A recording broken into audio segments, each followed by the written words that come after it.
Ada perokok di sini? Ada? Banyak? Saya doakan kalian berhenti merokok. Kalian berhenti merokok itu berarti melawan Yahudi. Orang terkaya di Indonesia itu penyebabnya satu diantaranya karena dia jual rokok. Orang Yahudi kirim rokoknya ke sini, kalian sakit dia kirim lagi obatnya ke sini, kau beli lagi obatnya dia kirim uangnya ke Palestina untuk tembaki saudaramu muslim. Maka saya doakan kalian semua perokok mulai malam ini berhentilah merokok. Apa hebatnya itu perokok? Coba kau lihat. Kalau kalian mengatakan rokok itu bagus, besok pagi panggil anakmu yang SD SMP kau merokok bareng-bareng anakmu. Kalau kau bilang rokok bagus, ndak jalan otakku kalau ndak merokok Ustaz. Bohong. Mana buktinya? Ramadan jalan di otakmu padahal kau tidak merokok siang hari. Itu perokok kayak beleng-beleng bersandar-sandar. Itu aja dia kerja sampai 10 menit. Yang lebih parah kalau dia di toilet, keluar asap, dia isap beleng-beleng. Saya doakan kalian berhenti merokok. Ibu-ibu, senang suamimu merokok?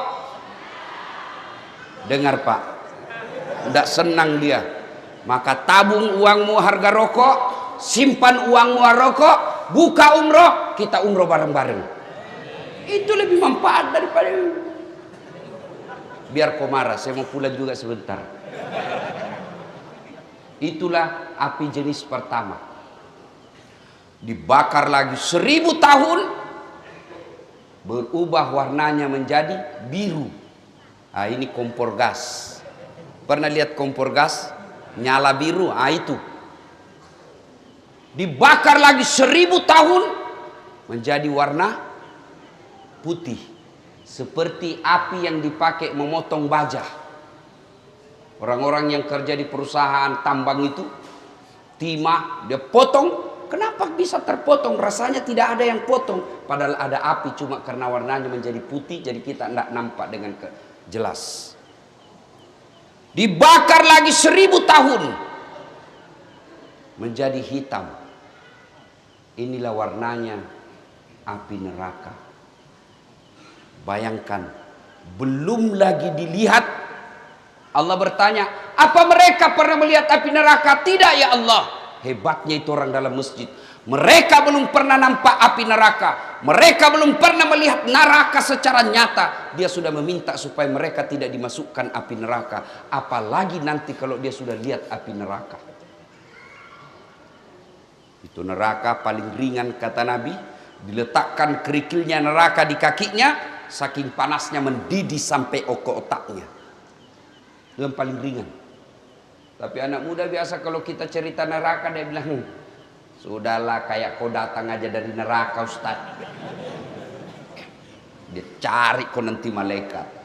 Dia putar godamnya. Itu godamnya penjaga neraka 7 kali beratnya dunia dan isinya baru sama. Kalau dihantam 1 kali, tak lempar 7 tahun baru sampai. Dia bilang anak mahasiswaku, enak dong bisa main game dulu. Oh itu kalau di dunia, kalau di akhirat di blender kok. Nah, lalu Allah bertanya lagi, apalagi yang mereka minta? Ya Allah, masukkan kami dalam surgamu. Allah bertanya, mereka pernah lihat surga? Tentu tidak ya Allah. Bapak-bapak pernah lihat surga? Surga belum pernah kita rasa, belum pernah kita bayangkan. Apa yang Bapak bayangkan kalau Al-Quran berbicara tentang surga yang di dalamnya mengalir sungai yang terbuat dari susu? Jangan kau susu, bayangkan susu yang ada di rumahmu. Tidak seperti itu. Kalau Allah berkata madu di dalamnya, jangan kau bayangkan madu yang ada di rumah. Bapak tahu membedakan antara madu yang asli dengan yang palsu? Bapak tahu caranya? Nah, caranya bawa ke rumah. Kalau istri mengamuk di rumah, pasti madu asli. Ibu-ibu terancam malam ini. Ibu-ibu mau cepat masuk surga? Nggak ada jawab dia, Pak. Mau ibu? Nah, nggak ada jawab, Pak. Silahkan suamimu kawin lagi. Dia bilang, ibu-ibu, banyak jalan menuju surga. Memang banyak tapi macet. Nah, ini jalur pintas. Allah bertanya, ilustrasi surga. Surga itu satu laki-laki, 7 bidadari.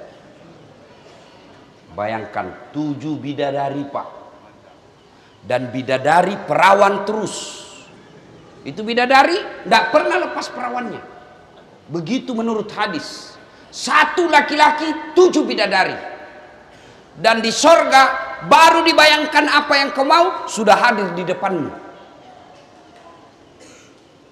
Pernah dengar cerita penghuni surga sama penghuni neraka? Belum? SMS-anlah penghuni surga sama penghuni neraka. Dia bilang penghuni surga, bagaimana kabarmu di situ, bro? Dia bilang, tidak ada enaknya di sini. Di blender terus kita. Siang malam tidak ada kesempatan untuk ngasoh. Waduh. Dia bilang banyak artis. Dia bilang sudah hancur semua mukanya. Lalu penghuni surga, penghuni neraka berkata, kamu bagaimana kabarmu di surga? Alhamdulillah, kami nyaman di sini. Dia bilang penghuni neraka, bolehkah kami jalan-jalan ke situ? Dia bilang boleh aja. Tapi bagaimana caranya? Penghuni neraka kan kreatif. Dia bilang gampang. Kami dari neraka bikin surga, kamu juga dari neraka bikin jembatan, kami dari neraka bikin jembatan, kamu dari surga bikin jembatan. Sama-sama kita bikin jembatan, ketemu di tengah. Setuju? Setuju. Lelang proyek. Keluar pemenang tender. Waktu pekerjaan 3 hari. Hari pertama jembatan dari neraka sudah selesai 50%. Hari kedua tuntas 70%. Hari ketiga selesai efektif dan efisien. Sementara jembatan dari neraka surga belum juga mulai. Lihat, kenapa ini jembatan dari surga belum mulai-mulai? Kita sudah sampai di sini. Teriaklah penghuni dari neraka, "Oi bos, kenapa itu jembatan belum kau mulai? Kami sudah sampai di tengah sesuai perjanjian. Bagaimana proyekmu? Kenapa belum mulai?"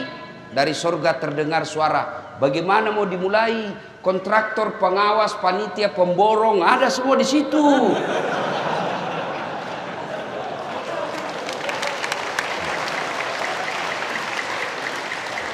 Di sini cuma penghafal Quran, tidak tahu dia hitung kalkulator. Ini biasa di kantor bupati banyak begini. Kontraktor, hati-hati kok. Kau bisa tipu akali Pak Bupati. Kamu bisa tidak dapat sama polisi. Bisa kau sogok penegak hukum. Tapi demi Allah kau tidak akan pernah bisa sogok malaikat. Kau kira kau bisa lepas dari pengadilan malaikat?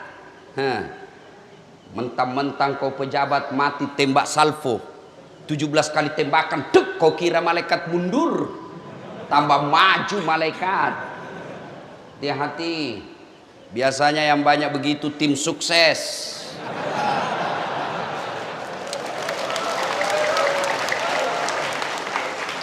Mumpung ada pejabat malam ini di sini.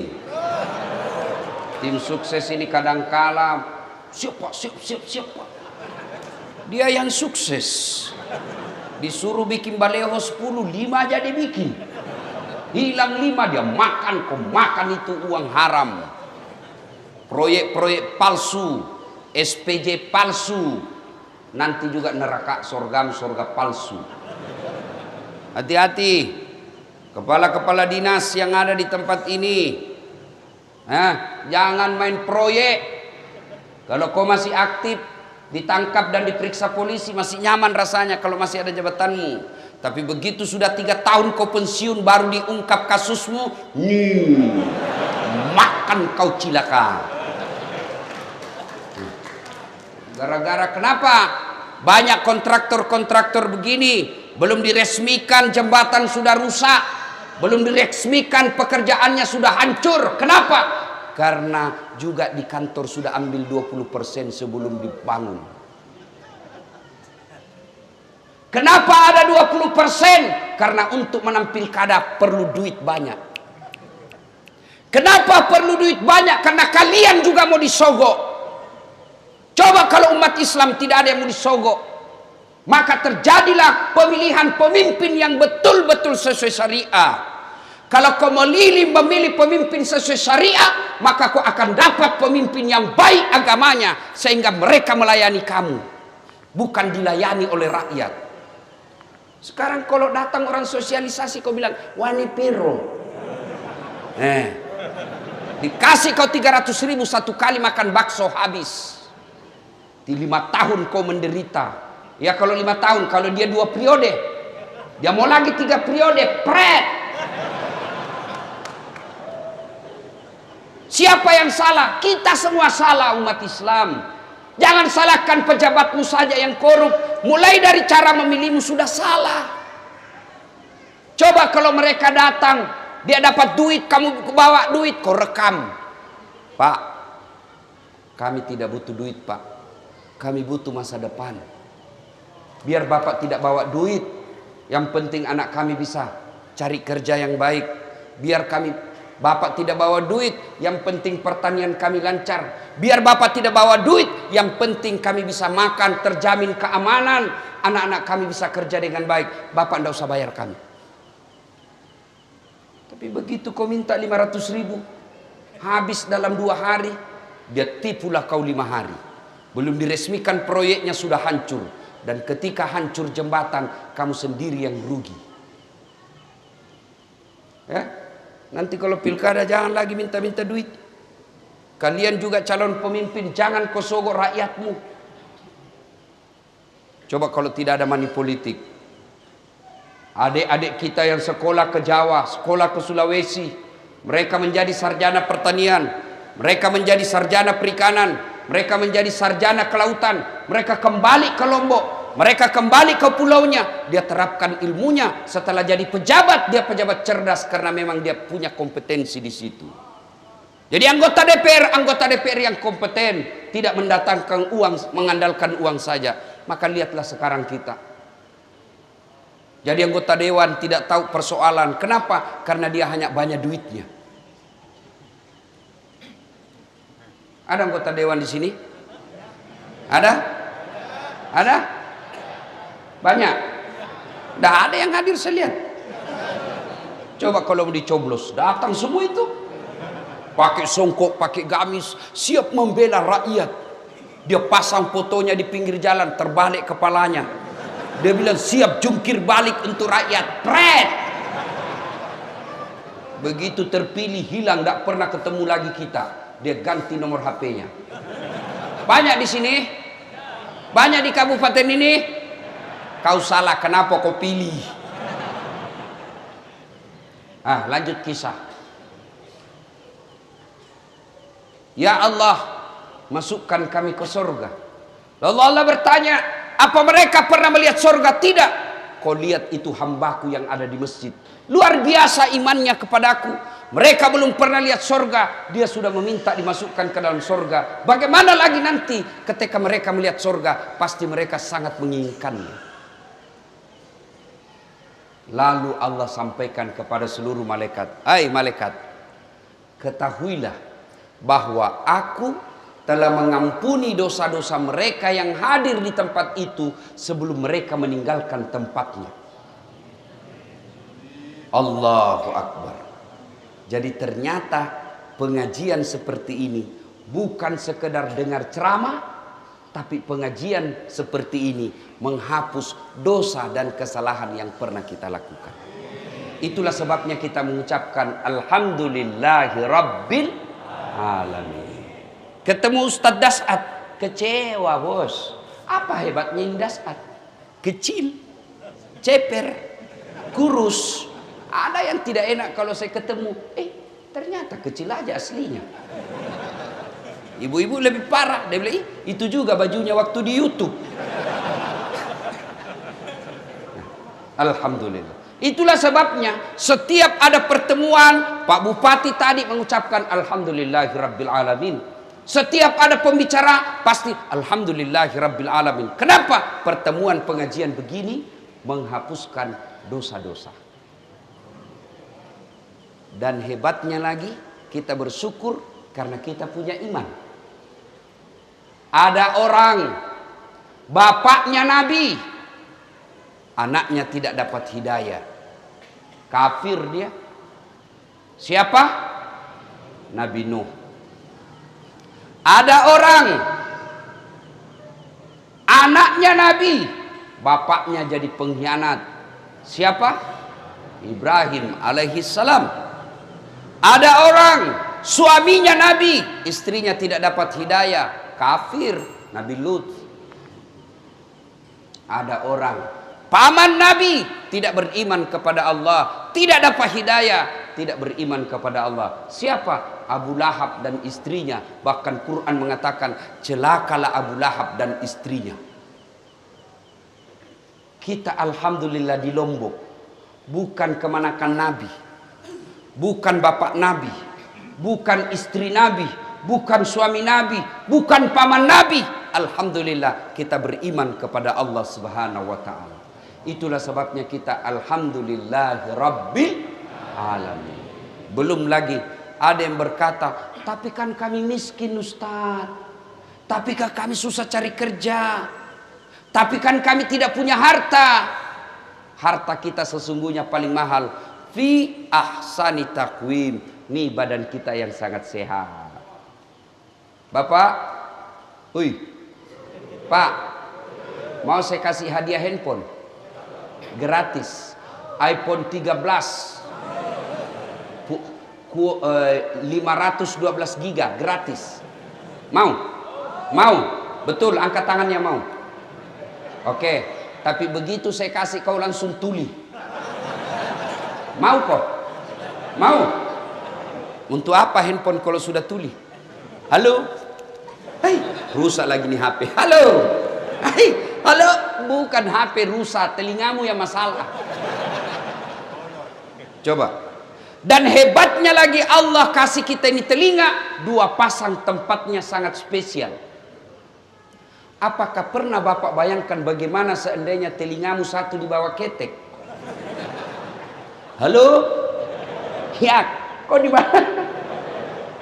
Satu lagi di bawah pantat. Halo? Alhamdulillah. Dan hebatnya lagi di telinga, dia bisa bedakan mana bunyi handphone, mana bunyi kentut. Dan tidak pernah kursus. Apa pernah kalian kursus membedakan bunyi? Allah sertakan cara membedakan mana gelas jatuh, mana piring jatuh tanpa kau lihat. Ini saya baru 2 hari bermasalah, saya rasa telinga saya karena terlalu banyak terbang, selalu mendengung. Baru 2 hari. Saya bersyukur. Ternyata ada nikmat Allah yang saya abaikan selama ini. Nikmat ini telinga yang tidak sakit. Coba ini telinga. Kalau suruh bayar Pak, berapa mahalnya? Mau lagi saya kasih Pak. Handphone 4 kameranya. 4 kameranya Pak.